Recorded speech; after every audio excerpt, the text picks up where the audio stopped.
Hi! எல்லாரும் எப்படி இருக்கீங்க? நல்லா இருக்கீங்களா? Welcome back to my channel. இன்னைக்கு நம்ம என்ன பார்க்க போறோம் அப்படின்னா, ஒரு ஜீரோ இன்வெஸ்ட்மென்ட்ல நம்ம வீட்ல இருந்துட்டே எப்படி சம்பாரிக்கலாம்? எப்படி வந்து ஏர்ன் பண்ணலாம்? அப்படிங்கிறத உங்களோட ஷேர் பண்ணிக்க போறேன். இன்னைக்கு ஆடி வெள்ளிக்கிழமை அப்படிங்கிறதுனால, காலையிலேருந்து சாயங்காலம் வரைக்கும் நான் என்னென்னலாம் பண்ணேன் அப்படிங்கிறத ஒரு ரொட்டீனா உங்களோட ஷேர் பண்ணிக்க போறேன். காலையில ஒரு 6 மணிக்கெல்லாம் எந்திரிச்சு 8:30க்கு தான் கிச்சனுக்குள்ளேயே புகுந்தேன். "அண்ணன் தானே என்னம்மா வெளிய வேல பண்ணிக்கிட்டு இருந்த?" அப்படின்னு கேட்பீங்க. அங்கிட்டு இங்கிட்டு உலாத்திட்டு அப்படியே ஒரு சின்ன சின்ன டிஸ்கஸ்லாம் போயிட்டு, அப்படியே வந்து ஒரு காஃபிய போட்டு குடிச்சுட்டு, எனக்கு வந்து ஜீரா தண்ணி போட்டு குடிச்சுட்டு, நல்லா வந்து ரெஃப்ரெஷ் ஆயிட்டு, நல்லா வந்து ஒரு மேக்கப் போட்டு கிச்சனுக்குள்ள வந்து 8:30க்கு மேல தான் உள்ள புகுந்தேன். நைட்டெல்லாம் எல்லாம் கிளீன் பண்ணி வச்சுட்டேன் ஜிங்க்ல. அப்படி இருந்தும் 2, 3 பாத்திரம் வந்து இருந்துச்சு. அதையும் கழுவி வச்சுட்டு, நம்ம பிரேக்ஃபாஸ்ட் செய்ய ஸ்டார்ட் பண்ணலாம் அப்படின்னு சொல்லிட்டு, அதெல்லாம் கழுவி எடுத்து வச்சுட்டு கிடந்தேன். ஜீரோ இன்வெஸ்ட்மென்ட் பிசினஸ் ஐடியாஸ்ல நம்பர் 1 பார்ப்போமா?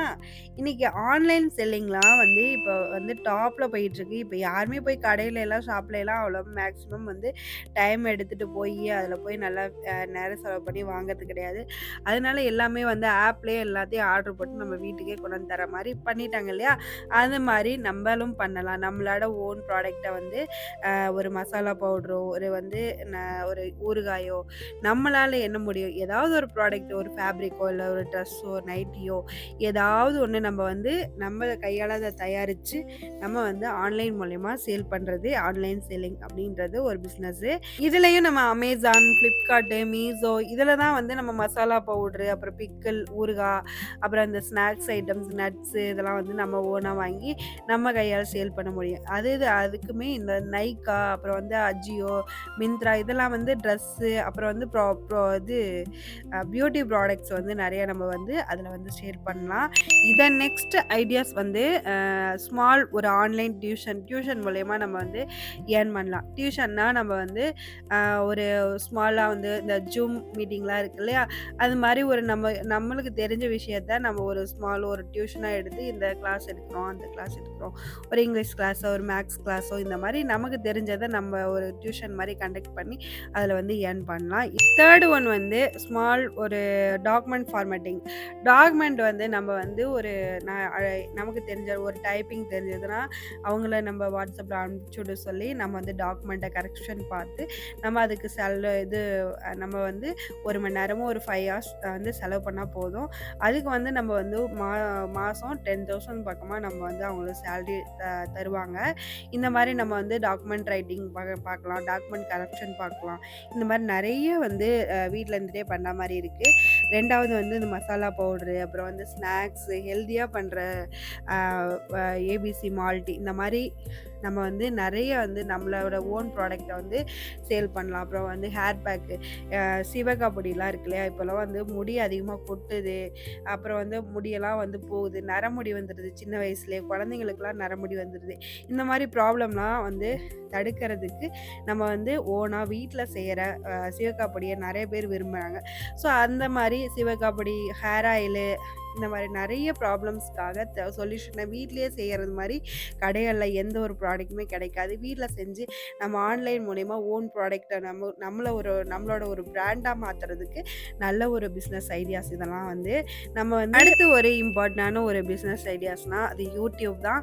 யூடியூப் மூலியமா நம்ம வந்து ஏர்ன் பண்ணலாம். எப்படி பண்ணலாம் அப்படிங்கிறத அது ஒரு சில கண்டிஷன்ஸ்லாம் இருக்கு. அதுக்கு வந்து ஒரு 10 மில்லியன் வியூஸ் 90 நாள்ல போகணும். அதுக்கு இல்லைன்னா வந்து 4000 வாட்ச் ஹவர்ஸ் வந்து ஒரு வருஷத்துல 365 நாள்ல கம்ப்ளீட் பண்ணியிருக்கணும். இதெல்லாம் வந்து நம்ம வந்து க க இதெல்லாம் பண்ணிட்டு, அதுக்கப்புறம் தான் நம்ம வந்து கையில வந்து சேலரி வாங்க முடியும். அதுவும் வந்து ஒரு $100 வந்து நம்மளோட அக்கவுண்ட்ல ஏறுனதுக்கு அப்புறம் தான் அதோட மதிப்பு நமக்கு கையில கிடைக்கும். எடுத்தோனே 100, 200லாம் கிடைக்காது. $100 வந்து வந்தோனே தான் நம்மளோட அக்கவுண்ட்ல ஏத்துவாங்களே அந்த பணத்த. அது வரைக்கும் நம்ம வந்து பொறுமையா இருக்கணும். நமக்கு எப்ப 10 மில்லியன் வியூஸ் போறது அப்படிலாம் நினைக்கவே கூடாது. யூடியூப் ஸ்டார்ட் பண்ணா நமக்கான நம்ம ஒரு சமையல் வீடியோ போடுறோமா, இல்லைன்னா ஒரு கோலம் வீடியோ, ரங்கோலிஸ், இல்லைன்னா ஏதாவது ஒரு பிஸ்னஸ் ஐடியா ஷேர் பண்ணுறோம், இல்லைன்னா ஒரு மினி விலாக் மாதிரி போடுறோம், டெய்லியும் ரொட்டீனை போடுறோம். அது மாதிரி ஒரு சேனலில் ஒரே விதமானதான் போடணும். இல்லைன்னா வந்து நான் அந்த சேனலில் வந்து அல்காரிதம் வந்து என்னன்னு கன்ஃபியூஸ் ஆகி இவங்க எதை பற்றின அந்த வீடியோவை ஷேர் பண்ணுறாங்க அப்படின்னு சொல்லிட்டு அவங்களே கன்ஃபியூஸ் ஆகிடுவாங்க. ஸோ அதனால் நம்ம எதை பற்றின வீடியோ வந்து போடுறோம் அப்படின்னு யோசிச்சுட்டு நல்லா தைரியமாக ஸ்டார்ட் பண்ணிங்க அப்படின்னா கண்டிப்பாக நல்லது நடக்கும். யூடியூப் சேனல் ஸ்டார்ட் பண்ணி யூடியூப்ல மூலயமா ஏர்ன் பண்ணணும் அப்படின்னா ஃபஸ்ட்டு ஒரு மொபைல் இருந்தால் போதும். அதில் வந்து நம்ம என்ன வந்து எடிட்டிங் நல்லா தெரிஞ்சிருக்கணும், ரெண்டாவது வந்து நல்லா வந்து பேச தெரிஞ்சுக்கணும், மிஸ்டேக் இல்லாமல் பேசணும், திக்காமல் பேசணும், இது வியூஸை வந்து ஒரு நம்மளோட வீடியோவை நின்று பார்க்க வைக்கணும். இதெல்லாம் நிறைய வந்து ஒரு இது இருக்குது, நிறைய ட்ரிக்கெல்லாம் இருக்குது. சும்மா யூடியூப் சேனல் நம்மளும் ஓப்பன் பண்ணிட்டோம் அப்படின்னா அதை பற்றி ஃபஸ்ட்டு கேதர் பண்ணிவிட்டு ப்ராப்பராக ஆரம்பிங்க. என்னைய மாதிரி ஆரம்பிச்சிடாதீங்க.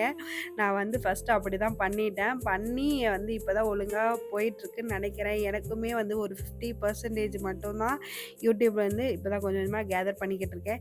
நான் கிட்டத்தட்ட ஒரு 3 வருஷமாக இந்த யூடியூப் சேனலில் போராடிக்கிட்டு இருக்கேன்.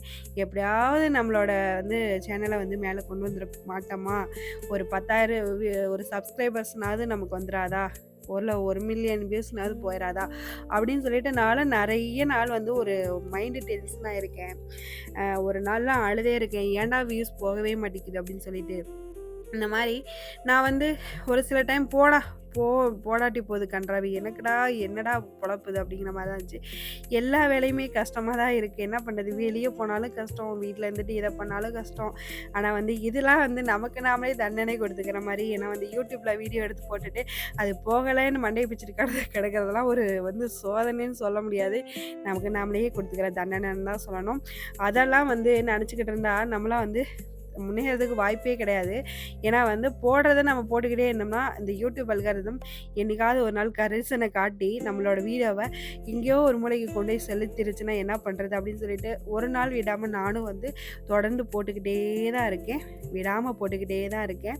அதனால எனக்கு வந்து ஒரு விஷயம் என்னென்னா, நம்ம என்னைக்காவது ஒரு நாள் ஒரு 10,000 வியூஸ் வந்து 10,000 சப்ஸ்கிரைபர்ஸ் வராதா, வந்து நம்மளோட சேனலில் அதிகமான கமெண்ட் வராதா, அக்கா நீங்கள் வந்து இந்த மாதிரி சூப்பராக நல்லா பேசுகிறீங்க அப்படின்னு சொல்லிட்டு நம்மளே 4 பேர் புகழ்ந்து பேச மாட்டாங்களா அப்படின்னு சொல்லிட்டு நிறைய நாள் யோசிச்சிருக்கேன்.